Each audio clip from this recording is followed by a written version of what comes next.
hacer otro. Nuestra verdadera intención es otro tipo de acto. Bien. Por ejemplo, yo le debo plata a Gonzalo, le debo $100.000, que nadie escuche. Le debo esa plata y llegado el momento de pagar esa deuda, no se la pagué, por lo tanto él me va a iniciar un proceso y yo, ante la posibilidad de que él me cobre con el único bien que tengo, ¿no? O con uno de los bienes que tengo, que es un inmueble, ¿no? Me pongo de acuerdo con Adriana González y simulamos una venta. Vamos a una escribanía y yo hago como que le vendo a ella el inmueble, entonces ya me insolventé. Ya Gonzalo va a tener que... Entonces... ¿No sería una estafa eso? Exactamente, ahí estamos rondándolo. El fraude, estamos rondando el fraude porque ahí es fraude a los acreedores. En realidad es un acto simulado, completamente simulado, que además provoca el fraude. ¿Bien? Pero ahora cuando yo simulo un acto que no ofendo ni no perjudico a nadie, bueno, en todo caso va a estar permitido. ¿Bien?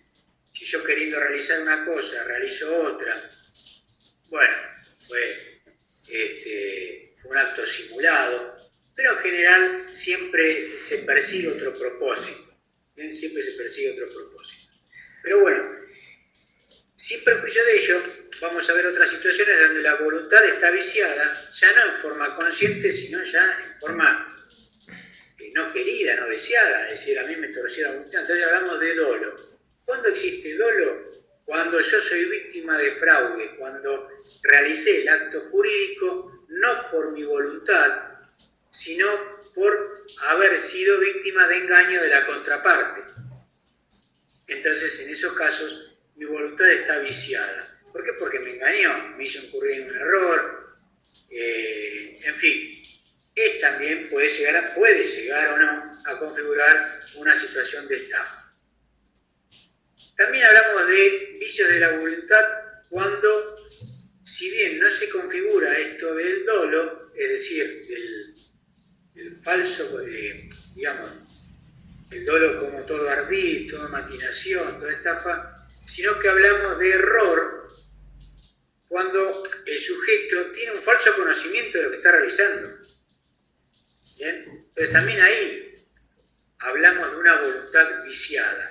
No supo entender el acto jurídico que estaba realizando. ¿Por qué? Por ignorancia, por lo que fuera, pero también hablamos de error en la persona.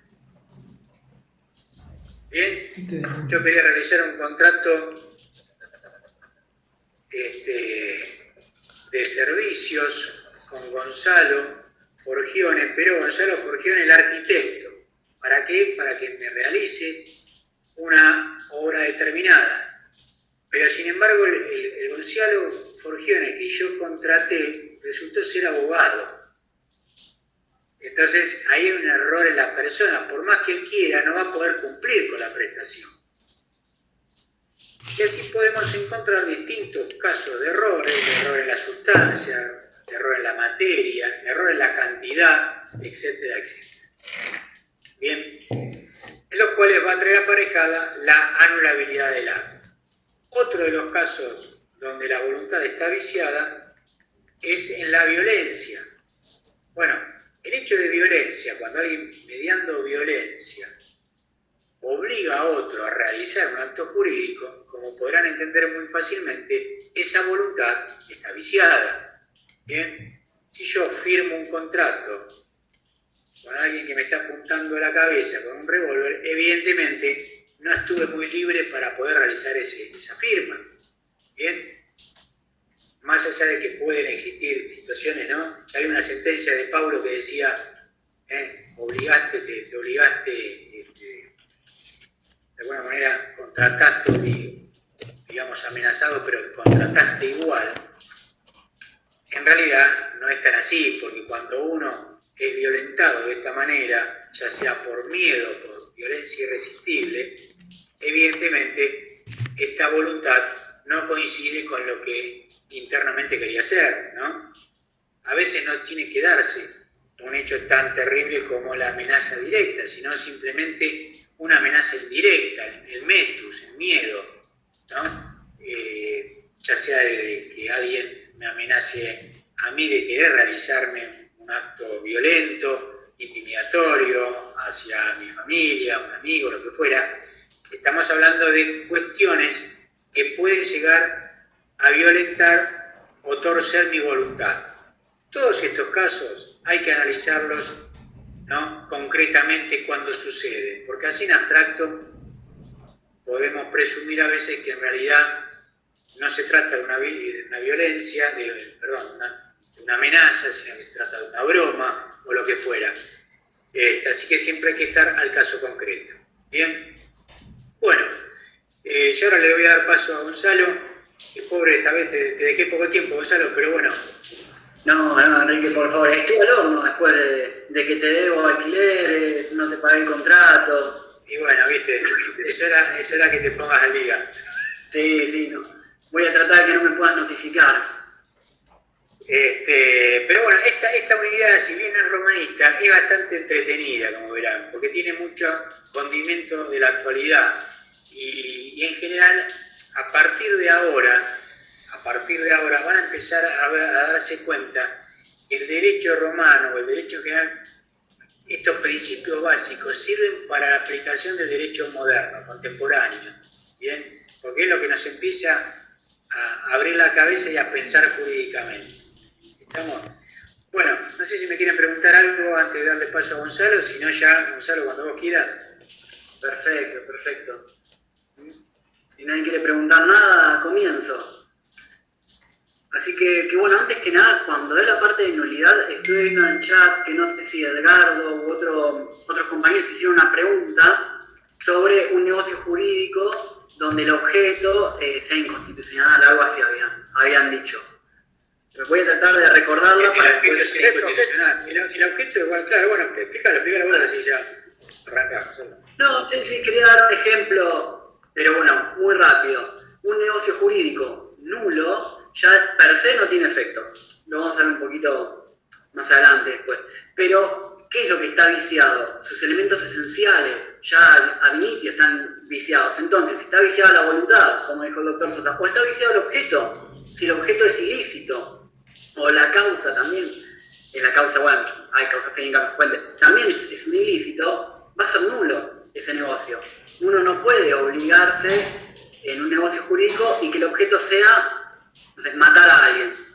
Porque ya nos vamos al tema de los ilícitos que explicó el doctor Sosa. Ya no sería eso un negocio jurídico. Y de serlo así sería nulo, ¿por qué? Porque el objeto no cumple los requisitos que tienen que tener los objetos para formar parte del negocio jurídico. El elemento esencial, uno de los elementos esenciales, que es el objeto, está viciado. Así que ese negocio no va a caminar y hasta por ahí van presos. Pero bueno, dando inicio al tema, vamos a ver los elementos accidentales que puede llegar a tener un negocio jurídico. ¿Por qué digo que puede llegar a tener? Porque para que se configure un negocio jurídico, bueno, tienen que tener los elementos esenciales. Esos no pueden faltar, que son los que dio el doctor Sosa. Ahora, ¿estos elementos accidentales pueden estar o no? Si no están, el negocio jurídico es puro y simple. Si no, es un negocio jurídico con elementos accidentales. ¿Cuáles son estos elementos accidentales? Bueno, la condición, el término y el cargo. ¿Y qué son estos? Bueno, son cláusulas que se incorporan al negocio jurídico, las partes lo incorporan, ¿para qué? Y para que este negocio jurídico o surta efectos o se extinga dependiendo de qué. Bueno, de un hecho cierto o incierto, o un hecho cierto y futuro, siempre a futuro. Después vamos a ver que el cargo, bueno, es otra cosa. Pero ¿cómo? Perdón, ¿cuáles eran los 3 puntos? Una era... sí, ahora ya condición. Sí, condición. término y cargo. Cargo o modo. Lo van a encontrar así en los manuales. Pero sepan que los elementos accidentales pueden estar como no estar. Son cláusulas que las partes del negocio jurídico, que los sujetos, van a incorporar. Y vamos a ver en especial estas cláusulas que pueden incorporar qué efectos van a llegar a surtir dentro del negocio jurídico. A ver, de incorporarse estos elementos accidentales, vamos a empezar a ver la condición. Bueno, se supedita el nacimiento de las obligaciones que genera ese hecho jurídico o la extinción de las obligaciones que genera ese hecho jurídico a un hecho futuro e incierto. Linkeen así, condición, hecho futuro o incierto. Van a hacer ese negocio jurídico o se va a terminar ese negocio jurídico si ocurre este hecho futuro e incierto. Para bajarlo a un ejemplo, bueno, yo le voy a dar al doctor Sosa mi auto si Argentino Juniors sale campeón. A ver, es un hecho futuro e incierto, porque no sabemos si va a pasar. Puede ser que pase o puede ser que no pase nunca más en la vida. Ahora bien, ese negocio jurídico, ¿es válido o es inválido? No, sí, es válido, no va a ser inválido. Pero ¿qué pasa? Va a surtir sus efectos cuando pase la condición. Diferente sería si yo le digo al doctor Sosa, yo le voy a dar un auto al doctor Sosa hasta que un auto una vez al año hasta que Argentino Juniors salga campeón. Entonces yo estoy obligado a darle un auto una vez por año al doctor Sosa hasta que pase ese hecho futuro e incierto. Pasa ese hecho futuro e incierto y ya está, estoy desobligado. Deja de surtir efectos ese negocio jurídico que hablamos. Lo que les acabo de explicar con ejemplos son las condiciones resolutorias o suspensivas. ¿Qué quiere decir? Si es resolutoria, si pasa ese hecho futuro y cierto, empieza a surtir efectos el negocio jurídico. Si es suspensiva, los efectos se suspenden de ese negocio jurídico. O sea, si pasa que Argentino Juniors sale campeón, listo, ya estoy desobligado. No le tengo que dar más con el objeto que me haya obligado con el doctor Sosa. ¿Condiciones resolutorias, dijo? Sí, resolutoria o resolutiva y suspensiva. Para hacerlo más rápido. Si pasa la condición resolutoria, surte efectos el negocio jurídico. Si ocurre la condición suspensiva, ese hecho futuro incierto deja de tener efectos. ¿Se entendió? Perfecto. Perfecto. Ahora bien, esto fue en Roma así y es ahora también. Pero los romanos hablaron nada más, era aplicable nada más la condición resolutoria. No se podía hacer un negocio jurídico con una condición suspensiva. ¿Por qué no se podía hacer esto? Porque no podía... perdón, ¿está haciendo interferencia en mi micrófono o el de alguien, no? No, bueno. Bueno, entonces es el mío. Disculpad. ¿Por qué no podían ser no podía ser válido un negocio jurídico con condiciones suspensivas? Porque no se podía supeditar la extinción de un derecho a un hecho futuro e incierto. Y esos derechos eran derechos absolutos, como por ejemplo el de la propiedad o el de la libertad, el de la patria potestad. Para ponérselo un ejemplo, yo le decía a Sticho, usted va a ser libre hasta que yo vuelva de la guerra. Entonces, Sticho iba a ser libre.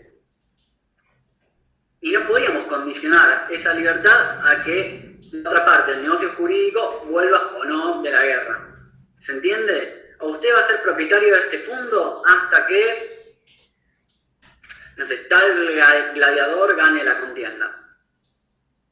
el negocio jurídico, con esta condición suspensiva, iba a surtir efectos. Pero si pasaba esa condición, esos efectos iban a terminar y no podíamos supeditar la adquisición de derechos como la libertad o como la propiedad a un hecho que es futuro e incierto. ¿Se entendió esto? Otra cosa que tenemos que ver. Sí, profesor. Así Sí, es lo profesor. muy cierto que yo le pongo, como los casos que usted puso, si gana fulano, automáticamente ya es libre sin haber ganado fulano. Claro, o sea, recuerde que es una condición suspensiva. El negocio jurídico va a surtir efectos, pero si pasa esa condición que establecimos, deja de surtir efectos el negocio jurídico. Y no podíamos supeditar la libertad de una persona o el derecho a la propiedad a que ocurra un hecho que se lo quite, que se terminen esos efectos. Ahora bien, eran bastante vivos los romanos, entonces ¿qué hacían? Que tampoco quiero ahondar en esto para marearlos, pero hacían una obligación pura y simple. Yo le decía a Edgardo, usted, Edgardo, va a ser dueño de mi fondo, yo le voy a dar mi fondo, y mediante un pacto, que después vamos a ver qué son los pactos, no en esta unidad, establecía que si yo volvía a la guerra, él se obligaba a devolverme ese fondo. No nos volvamos locos, dejémoslo ahí, pero sepamos que eran muy prácticos. Los romanos ya 2000 años atrás, ¿no? También tenemos que ver las condiciones que pueden ser positivas o negativas, si pasa determinado hecho, si no pasa determinado hecho, y que pueden ser causales, potestativas o mixtas.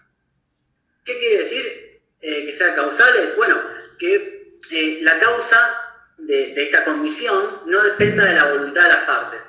Un ejemplo van a encontrar en cualquier manual es: si viene un barco de Asia, yo te voy a dar 100 monedas de oro. No depende de la voluntad de nadie, de los sujetos que integran el negocio jurídico, sino que es un hecho externo. Ahora, una condición potestativa es: te voy a dar 100 monedas de oro si escalás esta montaña. Depende de la voluntad de la otra parte, de escalar o no esa montaña. Y mixtas, como bien le indica, es una mezcla de las dos. Que, si bien depende de la voluntad de una de las partes, también hay un elemento causal que no depende de él. Como por ejemplo, te daré 100 monedas de oro el día que te cases. Bueno, la otra parte sí se quiere casar, pero bueno, no sabemos si el pater de la mujer con la que quiere casarse va a aceptar esas nupcias. Para hablar un ejemplo en Roma. Ahora bien, el plazo o término, que es otro de los elementos accidentales que podemos introducir en un negocio jurídico, se aplican básicamente en las mismas cuestiones que les acabo de comentar, que puede ser resolutorio y suspensivo. Ya vimos lo que es resolutorio y suspensivo, y que los romanos, obvio, nada más conocieron estos elementos accidentales resolutorios. Pero ¿cuál es la diferencia entre el plazo y la condición? Que el nacimiento o extinción de los efectos de este negocio jurídico esté supeditado a un acontecimiento futuro y cierto. Acuérdense que la condición era futuro e incierto. Entonces, hacemos una flecha y ponemos plazo o término, hecho futuro y cierto. Y para agregar a esto, la obligación es exigible una vez cumplido el plazo. ¿Puede el deudor del negocio jurídico pagar antes? Sí, obvio puede pagar antes, pero no puede exigir la restitución de lo pagado porque no se cumplió este término. ¿Se entendió? Sí, profesor. Perdón, profe, ¿puede repetir lo último? Sí, lo de la exigibilidad. Sí, eso. Perfecto. A ver, la exigibilidad de lo pactado va a ser posible una vez cumplido el plazo, cumplido el término. A ver, yo voy a contar un negocio jurídico con usted de que me va a dar 100 pesos el 3 de septiembre.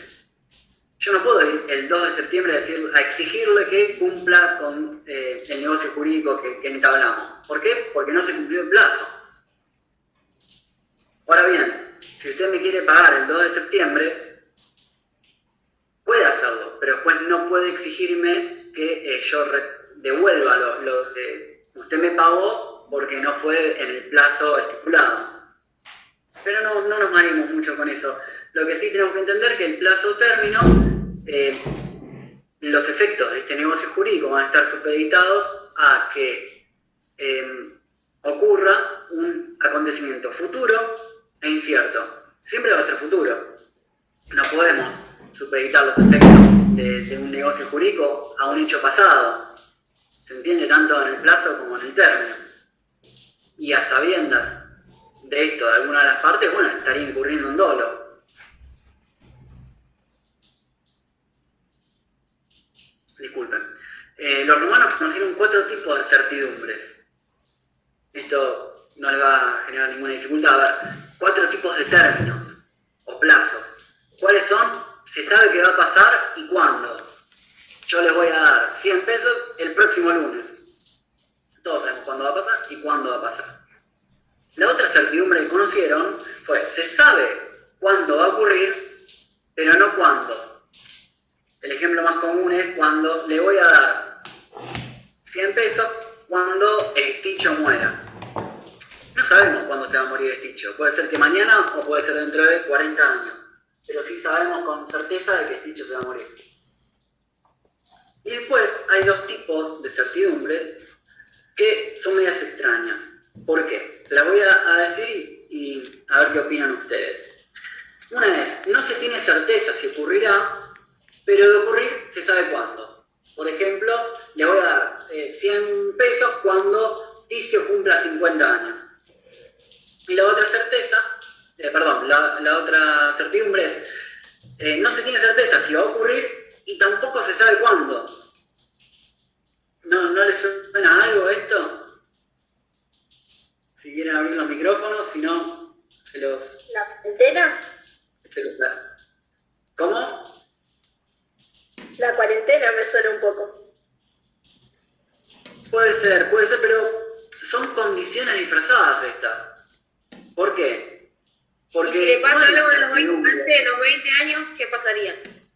Si se muere antes de los 20 ¿Cómo? años, no lo va a poder. Si se muere antes de los 20 años, sabe que en algún momento lo va a cumplir, pero si no llega a esa edad, no lo va a poder. Claro, por eso. O no es una certidumbre de que no sabemos cuándo va a pasar ni cuándo. Sería una condición, un hecho futuro e incierto. Pero bueno, hay una muy sutil diferencia que no viene al caso. Pero bueno, lo importante es que se entienda esto, que el plazo es un hecho futuro y cierto. Sabemos cuándo va a pasar, el próximo lunes, la próxima primavera.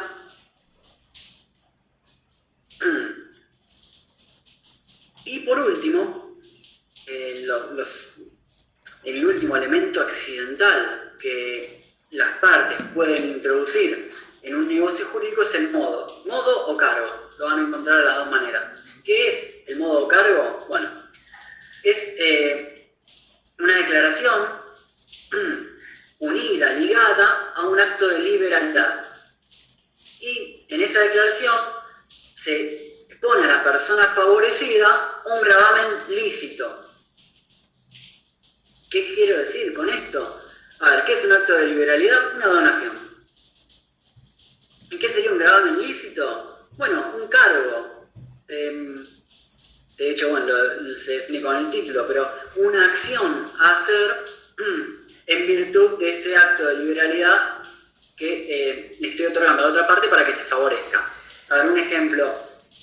Al doctor Sosa yo le dono mi casa, pero le impongo como cargo que va a tener que cuidar a mi perro en mi testamento, porque ya me estoy por morir, por ejemplo, y sé que mi perro va a seguir viviendo, y le impongo un cargo de cuidar a mi perro y va a tener que ir a darle de comer 2 veces por día.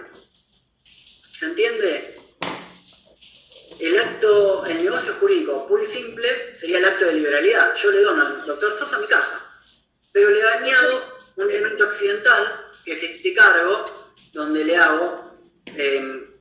ligo a esta liberalidad un gravamen. ese gravamen tiene que ser lícito. Tiene que estar dentro del marco de la ley. Yo no puedo imponer un gravamen diciendo yo te dono mi casa si matás a tal persona. Ahí veo que Adriana levantó la mano. Ah, sí, Sí, profe, dígame. es como ponerle una cláusula de yo te doy, pero tenés que hacer tal cosa. Claro, ahora estos elementos accidentales son cláusulas, son ítems, si lo queremos llamar así, que se añaden al negocio jurídico. Pueden estar o no. A ver, un negocio jurídico, como les decía el doctor Sosa, es sacar un boleto colectivo y el negocio jurídico empezó y se terminó en ese acto. Ahora bien, acá podemos supeditar los efectos de ese negocio jurídico o al acto de liberalidad, especialmente se le impone un cargo. Yo puedo hacer una donación, no puedo hacer una donación simple. O sea, llamamos simple cuando no tienen elementos accidentales. Pero también puedo hacer esto y le puedo imponer un gravamen a esa persona que va a recibir ese acto de liberalidad. A ver, para hablar un poquito también de derecho romano, en un principio este modo o cargo se basaba en la fides, en la buena fe. Y en un principio en Roma el honor y la buena fe era de suma importancia. Con el correr del tiempo, estos modos y cargos no era exigible. Cuando las obligaciones son de buena fe, no son exigibles. Con el correr del tiempo, los demás sucesores, podemos decir, o demás interesados, podían hacer, acudiendo al magistrado correspondiente, podían hacer que obliguen al beneficiario a que dé cumplimiento con el modo o cargo. ¿Se entendió modo o cargo? Porque si tiene alguna pregunta de lo que es elementos accidentales, la podemos evacuar ahora antes de seguir con ineficacia.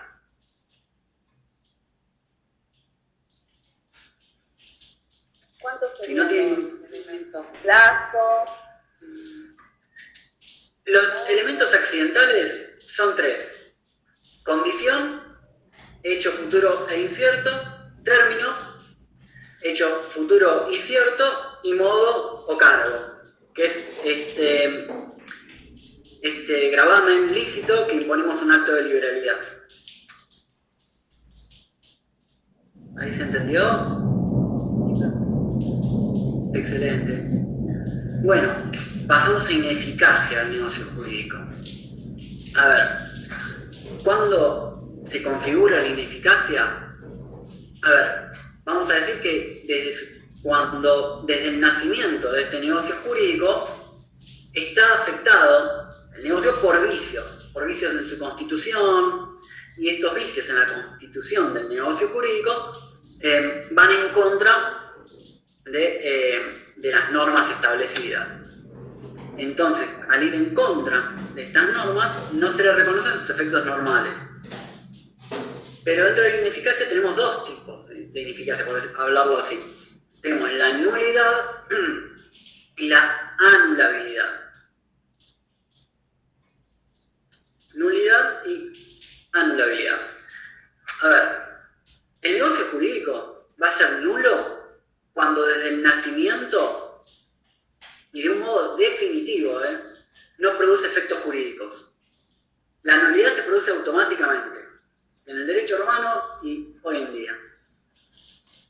Vamos a decir que esto es ipso iure, de pleno derecho. ¿Y por qué es nulo este negocio jurídico? ¿Por qué? Porque están viciados los elementos esenciales. Y ahí va la pregunta que habían hecho los compañeros. Tenemos que volver al principio de la clase. ¿Cuáles son los elementos esenciales? Bueno, la voluntad, el objeto. Ya desde el inicio está viciado. Como dio el ejemplo del doctor Sosa, se hizo un negocio jurídico con un esclavo que jurídicamente no es apto para, o no tiene capacidad de derecho para celebrar un negocio jurídico.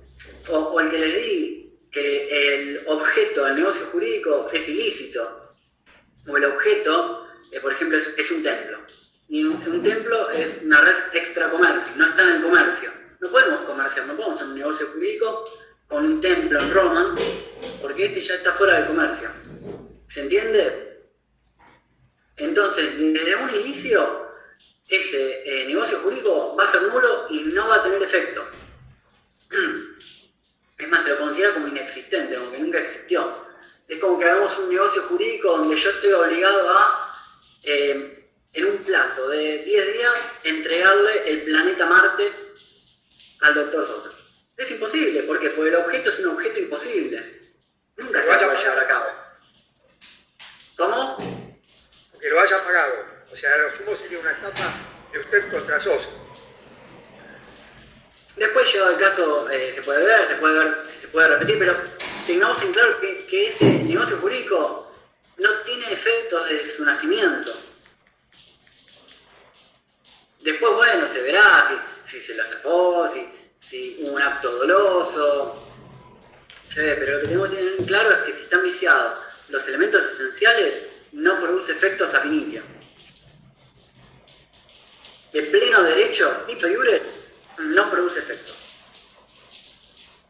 En cambio, la anulabilidad es un poco diferente. ¿Por qué? Porque el negocio jurídico que se va a entablar, bueno, sí, en apariencia tiene sus elementos esenciales y los presupuestos básicos, en apariencia son correctos. Pero